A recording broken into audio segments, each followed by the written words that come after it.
start getting together your counseling with the children, the 6 to 13 we're talking about. 6 to 12. 6 to 12, excuse me. And I know the youth is 13 to 17. Yes.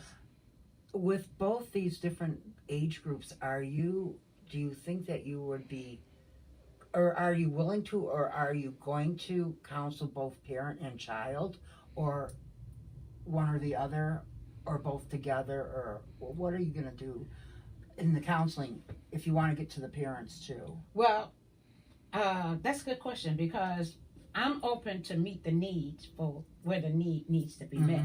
So if it's the child, then we deal with the child. But if there's conflict between parents and it's so minute and it needs to be handled and need to be worked out, we should be able, because there should always be a mediator that is sitting down to help, so that you are both listening to one another instead of, saying, no, because I'm the mom, it's because I said so. Well, mom, listen, I got, can't you hear what I'm saying? Or the parent doesn't have time. But some things can be nipped just like that without a lot of letting it build and build, and you're sending the child to look at TV instead of sitting and listening to the child. Everybody wants to be heard. Everybody. There's not a person on the face of the earth that does not want to be heard, does not want to express their feelings about how they feel about certain things without being belittled, or they shouldn't feel like this. Because when I was coming up, I used to hear this: a child should be seen and not heard. Come on. So in other words, they used to say all the time to me, you don't have no feelings. What do you mean I don't have no feelings? If you whip me, I feel it. And if you talk to me, I can feel it. So we do have feelings, and we should be able to really voice our feelings without saying, oh, you shouldn't feel like that. Why? These are my feelings. Help me understand my feelings. If I should not feel like this, then give me or show me why I shouldn't. Let me give you an example, and let me see if you can answer this. Okay. You already know the feelings I have about my mom. Okay. And you had once told me, or you just told me, or you've told me several times that I should make peace with my mom. Yes. And she's gone. And what do you think about a parent who doesn't think their child is good enough and has a sibling that even the sibling is always the golden child, the one who and is not treated the same as the other sibling? As children together, this one gets more attention, or this one gets more not congratulations, I'm trying to say gets more accolades. Strokes, whatever you want to call it, gets more attention, blessings, or is a favorite child, right? And the other one just feels like, oh, this one gets everything, I don't get anything. He's so good, and I've never met my mother, since I've just wasted my intelligence. And why can't, and the comparison, why can't I be like this one? And why can't I be like this one? Why did I drop out of college? You have so much talent. Why did you stop playing the piano?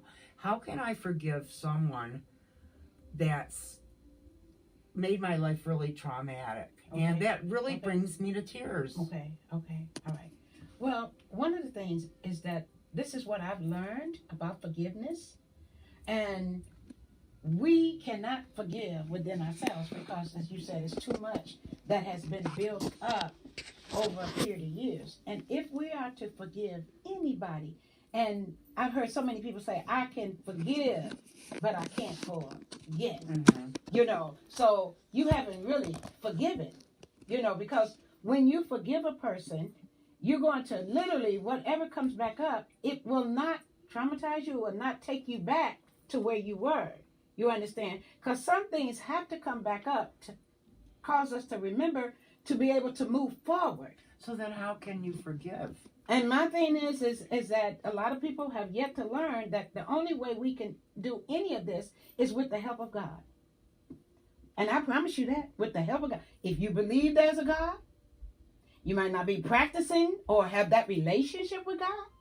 But I'm going to tell you right now, if it's something that you have a desire in your heart to do, to forgive your mother, you want this to be put to lay to rest, that you no longer want to have to be reminded and keep having to relive and rehash and recry those tears about the way she did, because the more you tried to prove to her that you were just as good as your brother, the more she kept putting you down. But some of that was with her. It had nothing to do with you. It was really her. I realize that. Yeah, it was really But her. it's still hard. Her shortcomings.